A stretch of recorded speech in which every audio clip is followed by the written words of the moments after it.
Gaza में Israeli बमबारी का कहर जारी है। आईडीएफ हमलों से सप्लाई लाइन ठप हो गई है। वेस्ट बैंक के जेनिन में खौफनाक हमला देखने को मिला। जेनिन में इजरायल की जोरदार बमबारी देखने को मिली है। तो इस वक्त की बड़ी खबर आपको बता रहे हैं कि गाजा में इजरायली बमबारी का कहर लगातार जारी है। आईडीएफ हमलों से सप्लाई लाइन ठप हो गई है।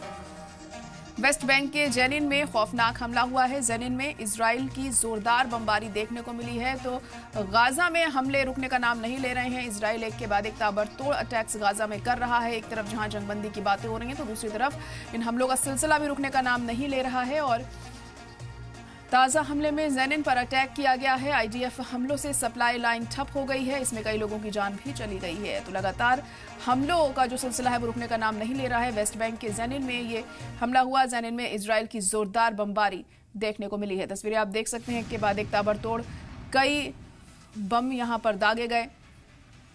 तो गाजा में इजराइल की बमबारी का कहर बरकरार है।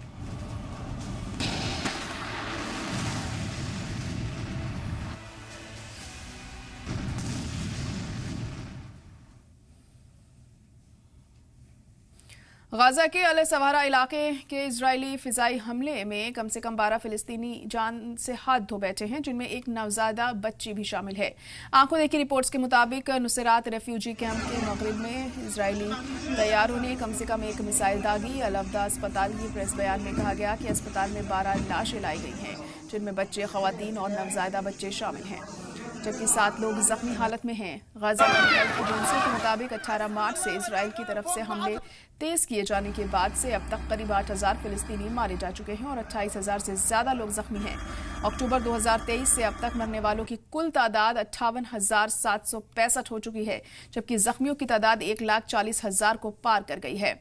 इधर राहत सामान हासिल करने की कोशिश में लोगों की मौत हो चुकी है और ये आम बात हो गई है। गजा के सिविल डिफेंस एजेंसी का कहना है कि इजरायली फायरिंग में 39 लोग मारे गए और 100 से ज्यादा जख्मी हुए हैं।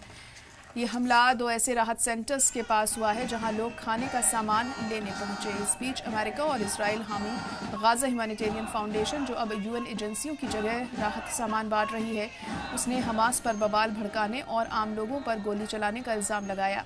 इजरायली फौज ने कहा है कि रफा इलाके में कुछ मुश्तबा देखे गए हैं, जिन्हें इंतबा देने के बावजूद वो नहीं रुके और फौज ने 1 किलोमीटर दूर रात के वक्त गोली चलाई। जब राहत सेंटर बंद था, फाउंडेशन ने मौतों की रिपोर्ट से इनकार किया और सोशल मीडिया पर कहा कि लोगों को पहले ही इंतबा दिया जा चुका था कि रात या सुबह सुबह सेंटर पर न आए। इस बीच लेबनान के वजारत सेहत ने बताया कि जनूबी लेबनान में इजरायली हमले में 2 लोग मारे गए। एक हमला क़याम में ड्रोन से किया गया, जबकि दूसरा हमला एक मोटरसाइकिल पर हुआ।